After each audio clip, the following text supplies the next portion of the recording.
బేల మండలంలోని పఠాను గ్రామంలో కాంగ్రెస్ పార్టీ శ్రేణులు విస్తృత ప్రచారం చేపట్టారు.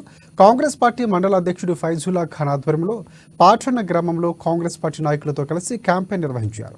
ఇంటింటికి తిరుగుతూ గ్యారంటీ కరపత్రాలు పంచుతూ కాంగ్రెస్ అభ్యర్థి ఆత్రం సుగుణకును భారీ మెజార్టీతో గెలిపించాలని కోరారు.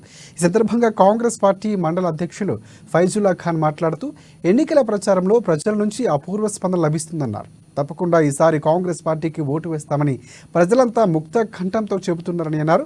గత 10 సంవత్సరాల నుంచి బీజేపీ ప్రభుత్వం వల్ల ప్రజలకు ఎలాంటి మేలు జరగలేదన్నారు. 10 ఏళ్ల బీజేపీ పాలనలో ప్రజల కోసం చేసిందేమీ లేదని, పైగా ధరలు పెంచి సామాన్యులపై భారం మోపిందని ఆరోపించారు.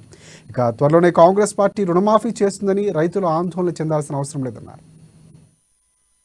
అభ్యర్థి ఒక పేద మహిళ, ఆదివాసీ మహిళ, పాపం ఉద్యమకారురాలు. ఆమెను ఎన్నుకుంటే ఇక్కడ ఆమె మన యొక్క ఆదిలాబాద్ సమస్యలపై, పేదవాళ్ళ సమస్యలపై, ఆదివాసుల సమస్యలపై, బడుగు బలహీన వర్గాల వారి సమస్యలపై ఆమె పార్లమెంట్ లో మాట్లాడుతుంది.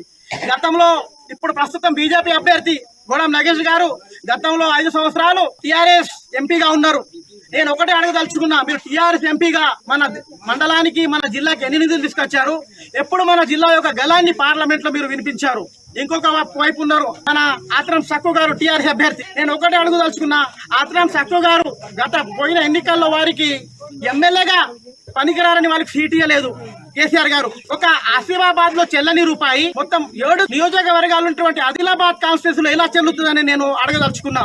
నేను ఆదిలాబాద్ ఓటర్ మహాశయులకు చేతులు జోడి ఒకటే విజ్ఞపిస్తున్నా, మీరు అభివృద్ధి కావాలంటే పెన్షన్